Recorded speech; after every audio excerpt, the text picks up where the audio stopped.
안녕하십니까. 서울 아산병원 종양내과 이재련입니다. 오늘은 전이성 전립선암의 내과적인 치료에 대해서 말씀드리겠습니다. 이 내용은 금일, 그러니까 오늘이 9월 8일이네요. 오후 한국혈액암협회에서 우리 전립선암 환우를 대상으로 한 희망 공개 강좌에서 발표했던 내용과 동일합니다. 그 강의를 못 들으신 분들을 위해서 저희가 동영상을 한번 만들어 봤습니다. 첫 번째로 말씀드린 것은 전이성 전립선암의 표현은 매우 다양하다는 겁니다. 첫 번째 환자를 보시면 골격 사진에서 약 2군데의 전이 소견을 보이는데 80세 남자분이고 PSA 수치는 52입니다. 그에 반해서 두 번째 환자분은 뼈 사진에서 훨씬 많은 전이 소견이 관찰이 되고 특히나 이 전이는 이 척추와 골반을 범위를 넘어서 이 늑골이라든지 이 사지, 팔이나 다리뼈에도 전이가 되어 있는 것을 볼 수 있습니다. 마지막 환자분은 사실 전이가 아주 셀 수 없을 정도로 아주 광범위한 전이가 일어나 있는 경우죠. 일반적으로 전립선암의 주된 전이 부위는 골격입니다. 그래서 이렇게 광범위한 골격 전이가 있더라도 내장 전이, 간이나 폐와 같은 내장 전이가 없는 분이 많습니다. 또한 반면 내장 장기를 주로 오시고 이 환자분처럼 아주 간에 아주 많은 전이가 있죠. 그럼에도 불구하고 골격 전이는 없는 분들도 있습니다. 그래서 전이성 전립선암이 이 발현 양상이 환자분에 따라 매우 다양하고 일반적인 코스를 내가 반드시 따라가지는 않는다라는 사실을 주지하실 필요가 있습니다. 전립선암은 남성 호르몬에 매우 의존적인 종양입니다. 그래서 전이성 전립선의 주된 치료는 호르몬 치료인데요.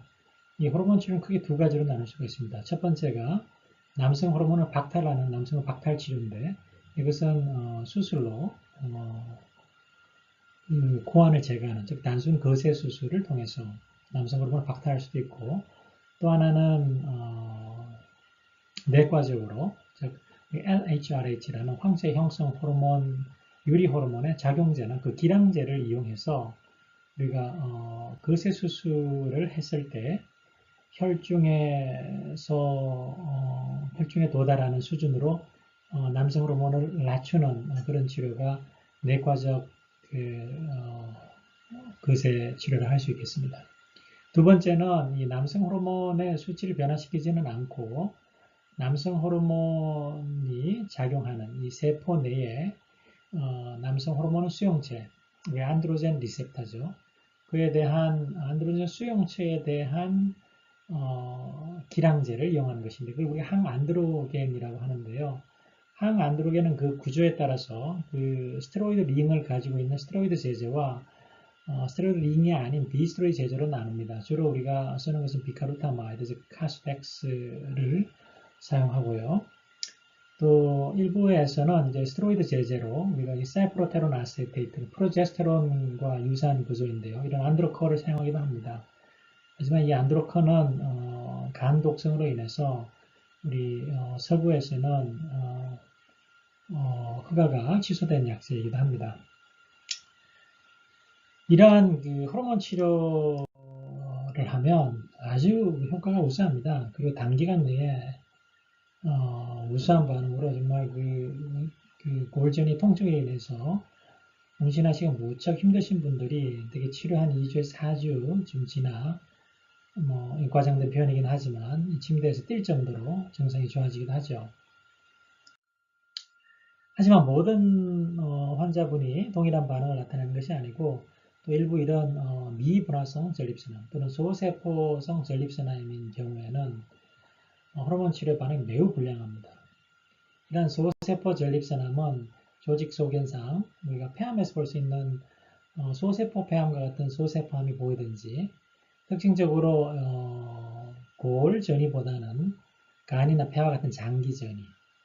그리고 이러한 골 전이가 있더라도 흔히 이제 골 생성성 전이, 그러니까 엑스레이에서 보면 아주 밝게 보이는 골이 생성되는 그런 형태의 전이가 아니고 골이 녹는 이제 골융해성 병변을 보이며 일반적인 전립선암에 비해서는 아주 림프절 전이가 크고 또 원발암 부위가 매우 큰, 그러면서 우리가 분화도로 따지면 소세포암 형태가 아니면 분화도가 아주 좋지 않는, 그래서 그리슨 스코어 8점 이상, 그리고 이러한 광범위한 전이가 있음에도 불구하고 상대적으로 PS 수치가 낮고, 그리고 호르몬을 시작해 보니까 호르몬 치료 기간이 매우 짧고, 그리고 우리가 PSA 말고 혈액검사 소견상 크로모그라닌이나 CA 등 이런 것이 상승해 있는 이런 소세포성 내지는 미분화성 전립선암의 주된 치료는 백금제 항암요법이고요.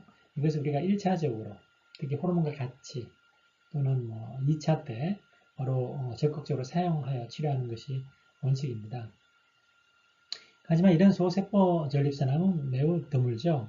저도 1년에 전체 그 전이성 전립선암의 한 2에서 3% 정도에 지나지 않는 것 같습니다. 호르몬 치료는 항암 치료에 비해서는 급성에 아주 생명의 위험을 초래하는 그런 부작용은 없지만 다양한 부작용을 가지고 있습니다. 환자분들이 여러 힘들어하는 부작용은 앞면이 홍조가 생기면서 열이 나고 땀이 갑자기 나는 그런 우리가 플러싱이라고 하는데요. 그런 것, 그리고 여성용 유방이나 유방의 통증이 생길 수도 있고, 성기능의 장애, 그리고 고령의 경우 지적 능력의 감퇴나 또는 감정의 장애로 인해 무기력감이나 의욕이 상실되기도 합니다. 또한 근육이나 골격이 약화되고, 또한 대사성 변화가 초래되는데요. 그래서 지방 조직이 증가되고, 그리고 체질량 지수가 증가되고, 또 하나 혈중 콜레스테롤이나 중성 지방이 증가되면서 당이 잘 조절이 되지 않아서, 이런 일련의 문제로 인해서 심혈관 질환이나 뇌혈관 질환 같은 이런 문제가 초래됩니다. 그래서 호르몬 치료를 잘 하기 위해서는 이러한 적절한 부작용이 발생하는지 잘 관찰하고 또 그때그때 맞춰서 예방해주는 또는 조절해주는 그런 내과적인 지식을 필요로 하는 질환이기도 합니다. 호르몬 치료 관련 부작용을 최소화하고 호르몬의 효과는 유지시키는 또는 호르몬 효과를 극대화하고자 하는 다양한 치료 방법들이 연구가 되었습니다. 큰 연구 결과들을 나열하면 수술적인 거세에 비해서 내과적 거세가 열등하지 않다라는 것. 그래서 지금 주된 치료는 내과적인 거세, LHRH 아고니스트를 사용합니다. 졸라덱스, 트립톨라렌, 유프로라이드 등 다양한 LHRH 아고니스트들이 있죠. 두 번째는 LHRH 아고니스트에 관련된 임포텐스 등과 같은 부작용, 삶의 질을 떨어뜨린 부작용을 피하기 위해서 우리가 사용하지 않고 항안드로겐 단독만 사용했을 때 리비도를 유지하는 그런 좋은 측면도 있지만 가장 중요한 전립선암으로 인한 사망률에 있어서는 항안드로겐 단독 사용하는 것이 더 높기 때문에 정말 리비도를 중요시 생각하는 남성의 경우 아니라면은 LHRH 아고니스트 사용하는 것이 표준 치료라는 점.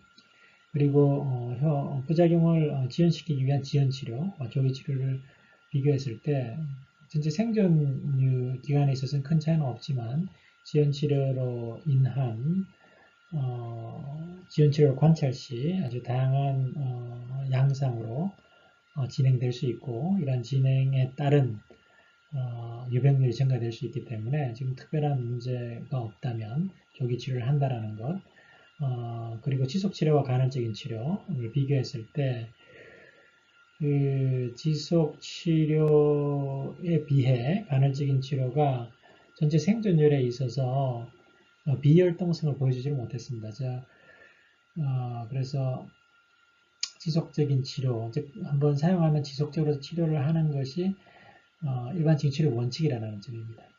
그리고 주로 사용된 LH-RH 아고니스트에 비해서 우리 안타고니스트를 비교하는 연구가 있는데 안타고니스트가 일부 연구들에서 그새 불응성, 전이성 전립선암까지의 기간을 좀 더 연장시키는 측면과 그리고 심혈관계 부작용이 좀 적다라는 보고들이 있어서 특히나 심혈관계 부작용이 발생될 소지가 많은 환자의 경우는 우리가 기량제, 우리가 퍼가몽을 사용한다는 점. 단 이 기량제 관련한 부작용, 특히 이 주사 부위가 아주 불편하고 호소하는 환자가 한 30% 이상이 되고, 그리고 또 다른 기량제처럼 3개월짜리나 6개월짜리가 없기 때문에 매달 주사를 맞아야 되는 불편감 때문에 사실 많이 사용하지는 않죠.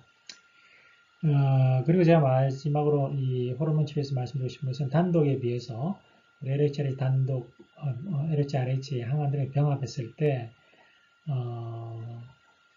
적으나마 생존율에 증가시키는 그런 효과는 있어서 일부 저를 포함한 일부 우리 종양내과 선생님들은 적극적으로 이 병합요법을 하기도 합니다. 하지만 이 병합요법을 통해서 치료 비용이 증가되고 또한 이 항안드로겐에 관련된 강기능 이상 등으로 인해서 과연 임상적으로 유의한가, 특히 병합해서 치료하는 것과 먼저 LH-RH를 쓰고 다시 PSA가 상승하든지 여러 그것의 불응성의 어떤 소견을 보일 때 우리가 항안드로겐을 사용하는 그 비교했을 때 과연 차이가 있을 것인가에 대해서는 사실 의심을 충분히 품을 만합니다.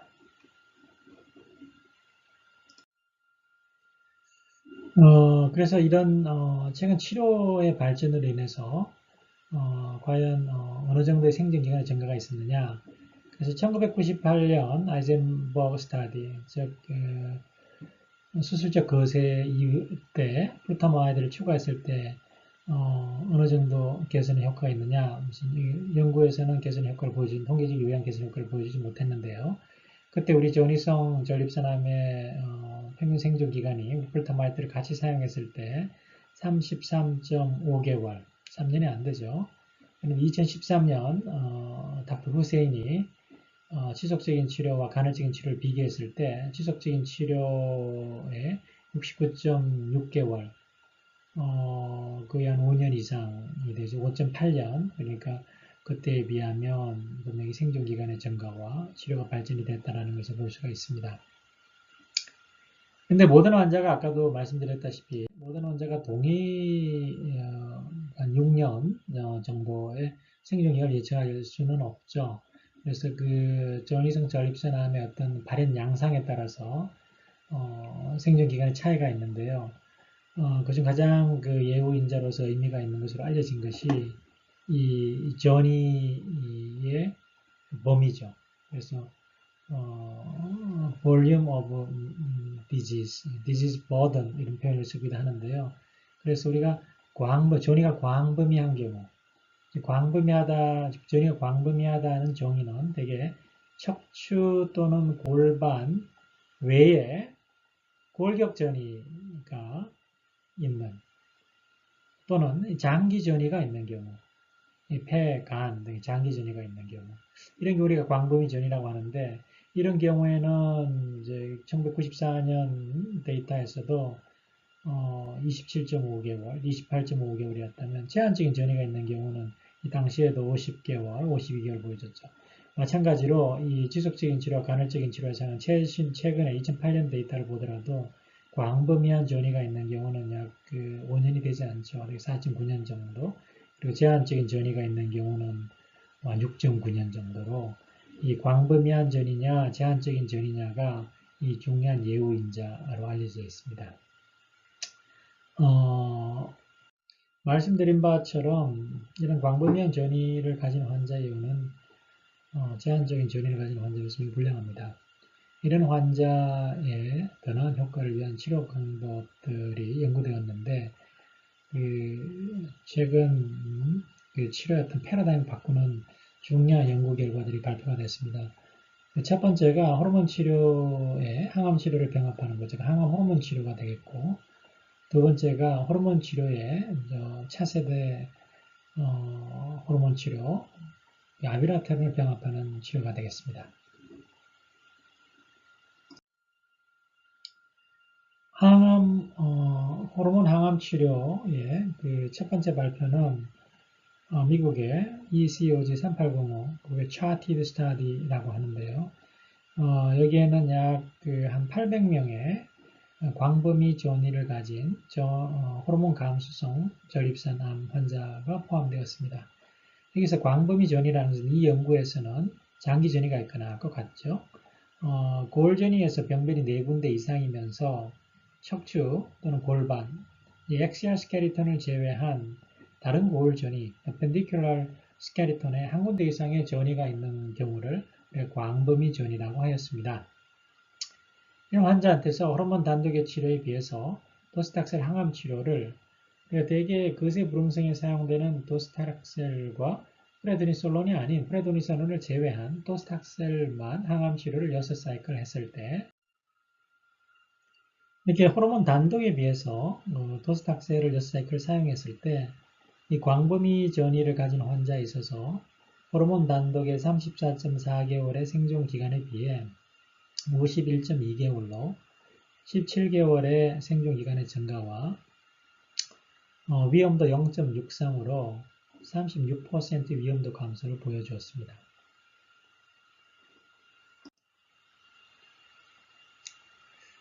이러한 항암제를 이용해 생존 기간이 17개월이 연장되는 것은 어떤 종양에서도 보고되지 않은 대단한 연구 결과가 되겠습니다. 두 번째는 스탬피드 연구입니다. 스탬피드 연구는 영국에서 현재도 진행되고 있는 멀티암 비교군이 많죠. 그리고 멀티 스테이지 연구입니다. 첫 번째 스테이지의 표준 치료에 비해서는 도스닥셀과 그 졸레닉 애시드, 셀레콕시브 각각의 논문들이 발표가 됐고 이번에 제가 도스닥셀 이야기할 때는 이제 호암 트라이얼을 비교한 것이고요. 4개의 군을 비교한 것이고요. 그래서 이걸 다시 보시면 스탬피드 도스닥셀 연구는 전이성 전립선암과 전이성이 아니더라도 림프절 양성인 환자 그리고 로컬 어드밴스드 국소 진행성 전립선암도 포함하였습니다. 그래서 이 표준 치료 그래서 이 호르몬을 치료 단독에 비해서 졸레드로네이트, 도스닥셀, 졸레드로네이트 플러스 도스닥셀 이렇게 비교를 했죠. 1차 목적은 생존 기간이었습니다. 결과입니다. 이 스탬피드 연구 결과는 아까 보셨던 차티드 연구 결과와 유사하죠. 원격 전이 환자만 따로 떼어서 봤을 때 표준 치료의 좀 생존 기간 45개월에 비해서 60개월로 아주 그 유의한 차이를 보여줬습니다. 그래서 이러한 그 항암제를 통해 15개월 또는 17개월의 생존 기간의 증가를 보여주는 이런 연구는 우리가 호르몬 반응성 전이성 전립선암의 1차 치료를 사용하는 도스닥셀을 제외하고 어떤 고형 종양에서도 찾아볼 수 없는 대단한 효과가 되겠습니다. 이름에도 불구하고 아직 도스닥셀이 전이성 전립선암 1차 치료로 광범위하게 사용되지 않고 또한 국민건강보험에 급여를 받지 못하고 있다는 사실은 매우 불편한 상황이죠. 두 번째, 호르몬 반응성 전이성 전립선암의 치료 효과를 높이기 위해서 시도된 것이 아비라테론 상품명 자이티가 되겠습니다. 아시다시피 아비라테론은 거세불응성 전이성 전립선암의 주된 치료제인데 우리가 기존의 LH, RH 아고니스트와 달리 이것은 콜레스테롤에서 테스토스테론을 만드는 일련의 과정에 관련하는 17알파 하이드록실레이즈와 17, 20 라이에이즈를 억제함으로써 남성 호르몬을 우리가 LH, RH 아고니스트나 안타고니스트를 진통으로 치료했을 때보다 적게는 10분의 1, 많게는 100분의 1 정도로 혈중 테스토스테론 레벨을 낮추게 되죠. 이 아비라트론을 먼저 오늘 이거 두 가지 연구, 스탬피드 스타디와 레티튜드 스타디가 보고가 되었는데요. 아까도 보여준 같이 스탬피드 스타디에 여러 치료 트리트먼트 암 중에서 암 G에 해당하는 거죠. 여기 마찬가지로 메타스태틱 내지는 즉 전이성 그리고 노드에만 전이가 간 경우 그리고 이전에 수술이나 방사선 이후에 재발한 경우이면서 아주 고위험군인 환자분을 호르몬 차단 ADT만 단독 또는 ADT 아비라트론 아세테이트와 프레드니솔론을 사용했는 경우 3년 결과가 나왔는데요. 3년 내 23%의 사망이 있었는데 우리가 아비라트론을 사용했을 때의 생존율은 3년째 83%, 사용하지 않았을 때 76%로 해저 레이시오 그 위험도 0.63으로 우리가 그 차티드 연구에서 봤던 약 37, 8%의 위험도 감소 효과를 보여줬죠. 아주 유사하죠.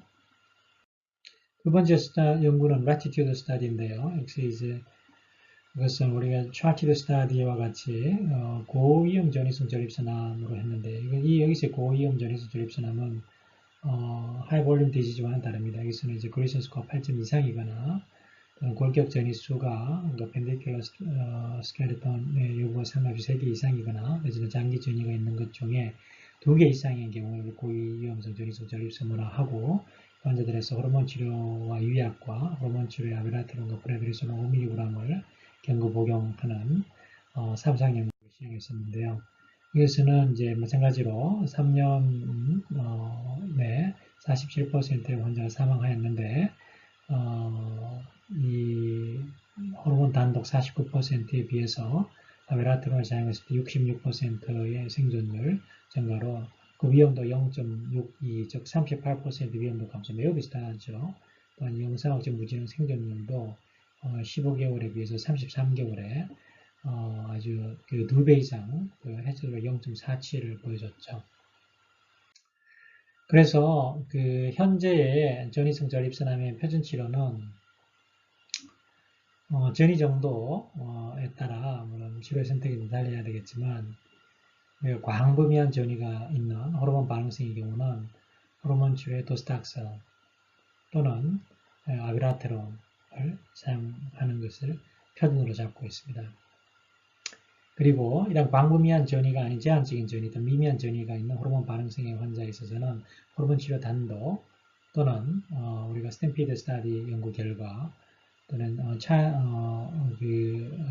레티튜드 스타디 연구 결과를 근거로 호르몬 치료 아비라테론을 사용할 수가 있겠습니다. 그런데 이제 문제는 이런 호르몬 반응성 상태에서 우리가 도스닥셀이나 아비라테론을 사용했을 때 그 다음 이 환자가 호르몬 불응성이 된 경우 어떻게 선택할 것인가에 대한 아주 그 잘된 전향적인 내지는 후향적인 데이터가 아직도 모자란다는 것이고, 또 하나는 이제 항상 아비라테론이 우리가 엔자루타마이드는 먼저 연구가 되고 결과가 보고됐는데요. 마찬가지로 그 호르몬 반응성 전이성 전립선암에서도 지금 1차로 엔자루타마이드 내지는 그 후발주자인 아파루타마이드나 달로루타마이드에 대한 3상 연구 결과가 곧 보고가 될 것입니다. 그러면 또 내년이나 후내년에는 또 이러한 표준치료가 달라질 수가 있겠죠.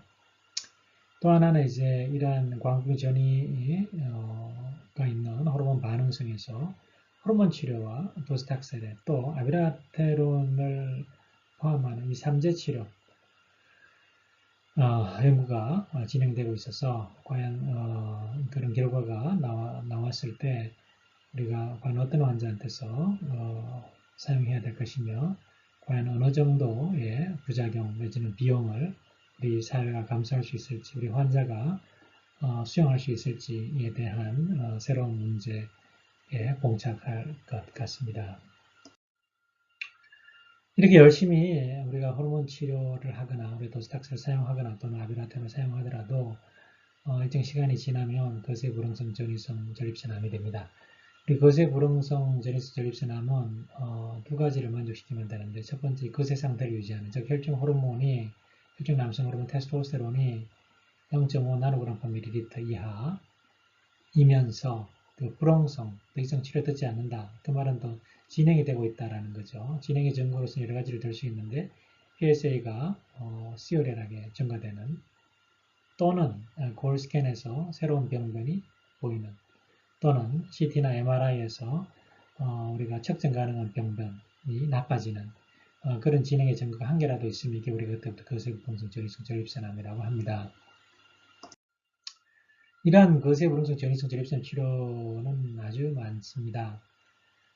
그 중에서 우리가 환자의 생존율을 증가시킬 수 있다고 알려진 것이 아까 우리가 거세 반응성 전이성 전립선암에서 말씀드린 항암제로서는 도스닥셀과 호르몬 치료에서는 아비라테론이 있겠고요. 그리고 도스닥셀 실패 이후에 카파시탁셀이 마이토잔트론과 비교해서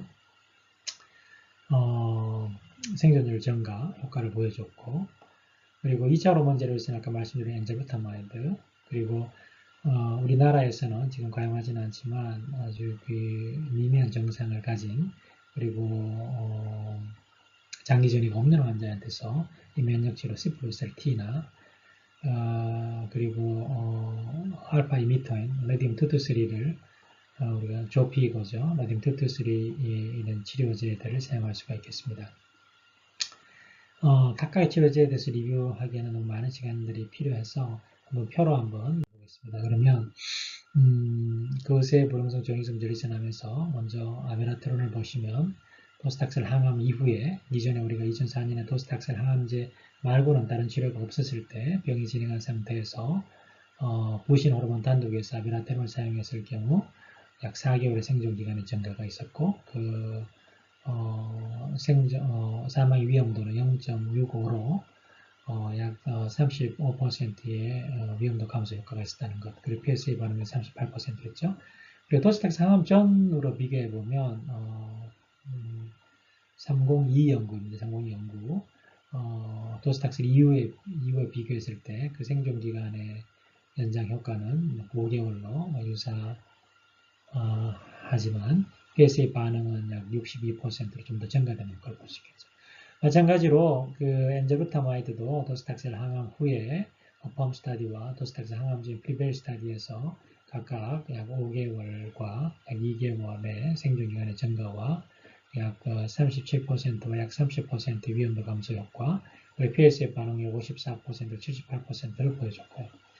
그리고 이러한 그 아베라테론과 엔젤루타마이드 나오기 이전에 도스닥셀 항암 이후에 병이 진행하는 경우에 비토잔트론에 비해서 카바시탁셀이 약 2.4개월의 생존기간의 증가와 30% 위험도 감소, PSA 반응률 40%를 보여줬고, 그리고 도스닥셀 후 내진 도스닥셀을 사용할 수 없는 환자한테서 골전이가 있고 골전이에 동반된 증상이 있으면서 다른 내부 장기 전이가 없는 환자에 있어서 위하기 위해서 라디움 223는 약 3개월의 생존율 증가를 보여줬다는 것입니다. 아베라테론이나 엔젤루타마이드 같은 2차 호르몬 치료는 아주 매우 우수합니다. 특히나 도스닥셀 전에 사용했을 때 앞에 제가 말씀드린 것처럼 약 한 7-80%에 가까운 PSA 반응률을 보여주기도 했죠. 하지만 그렇다고 모든 환자가 도움을 받을 수 있는 것은 아니고, 또 반응이 있더라도 그 지속시간이 영구적이지 않다라는 문제점이 있습니다.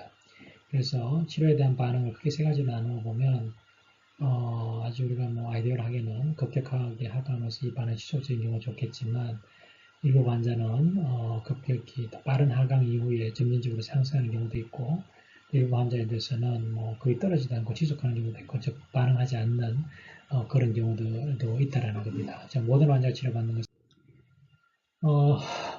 그래서 상당수의 환자가 치료에 반응하지 않거나 또 치료에 반응을 하더라도 일정 시간이 지나면 영구적이지 않아서 일정 시간이 지나면 이제 병이 진행합니다.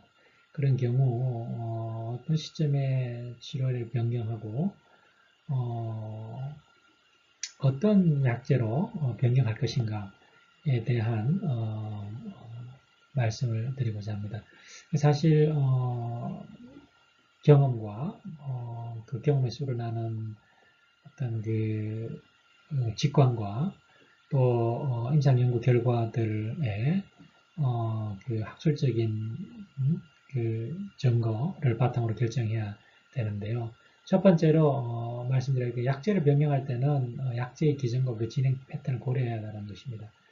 예를 들면 조피고 같은 나디움 투투3는 사실 이게 정상의 호전과 생존율을 개선하지만 이게 직접 종양을 사멸하는 약제가 아니죠. 레디움 투투3는 알파 이미터로서 칼슘과 유사한 칼슘 같은 주기에 있어서 칼슘 대신 침착되는 것입니다. 그래서 어떻게 보면 종양의 제거 효과 플러스 종양의 제거 효과 플러스 그 종양 주위에 마이크로 인바이러먼트를 변화시키는 그런 효과라고 할 수 있겠습니다. 그래서 PSA 반응을 보이는 경우는 20% 미만, 이제 14% 정도인 것으로 알고 있습니다. 그래서 PSA가 올라가더라도 환자가 치료를 지속할 수 있는 컨디션이면 치료를 유지합니다. 또 하나 이제 도스닥셀, 카바스닥셀 같은 세포독성 항암 치료에 있어서 반응하는 환자가 초기에 PSA가 올라가는 경우가 있습니다. 우리가 PSA 플레어라고 하는데 많게는 20% 정도까지 보고되고 있습니다. 그래서 이런 치료 초기에 치료 개수 PSA 상승만으로는 치료 약제를 바꾸지 말라는 겁니다. 그래서 초기 3개월 동안은 PSA 변화, 환자의 증상이라든지 영상학적으로 큰 문제가 없다면 PSA 변화에 그렇게 일희일비하지 않는 그런 굳건한 자세를 유지하는 것이 중요할 것 같습니다. 또 하나 어떤 약제를 시작했다면 PSA 상승보다는 정상의 악화 또는 영상학적 검사의 소견이 더 의미 있는 치료를 변경하거나 또는 있는 치료에 또 치료를 추가하는 그런 기준으로 삼아야 된다라는 것입니다. 그리고 치료 중에 PSA 상승하는 경우는 초기 3개월 PSA 플레이를 제외하고 치료 중에 PSA 상승하는 경우 영상검사를 좀 더 자주 시행해야 되는, 그래서 진행 소견 여부를 확인해야 된다는 것이고, 하지만 우리가 2차 호르몬 치료의 경우, 예를 들어서 엑스탄디 또는 아비라테론의 경우에는 이 남성 호르몬이 잘 차단되는, 즉 그 생성을 억제하거나 수용체를 잘 억제한다면 PSA는 남성 호르몬 수용체의 그 효과에 의존적인 겁니다. 그래 PSA는 사실 안드로젠 리셉터의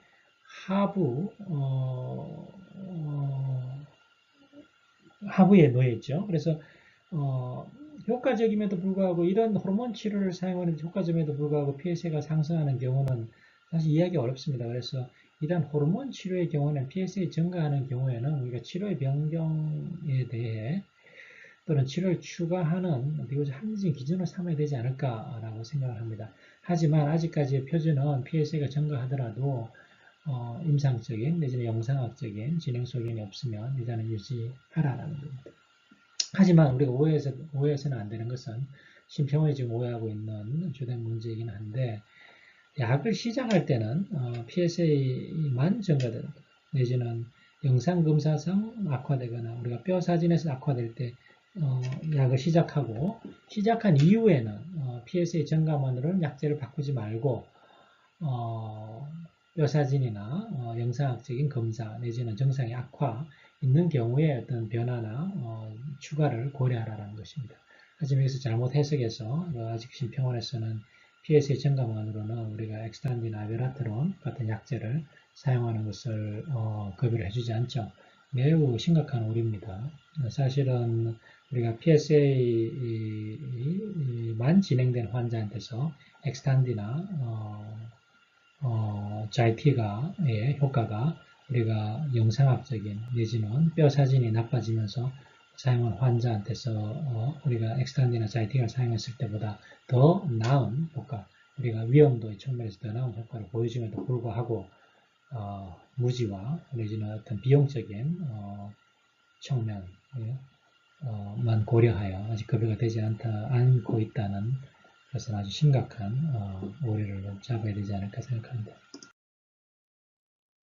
지금까지 시청해 주신 것처럼 전이성 전립선암의 치료는 아주 빠른 속도로 발전하고 있고, 그리고 그 의료인이 아닌 분들은 이해를 하시는데 한계가 있을 수밖에 없습니다.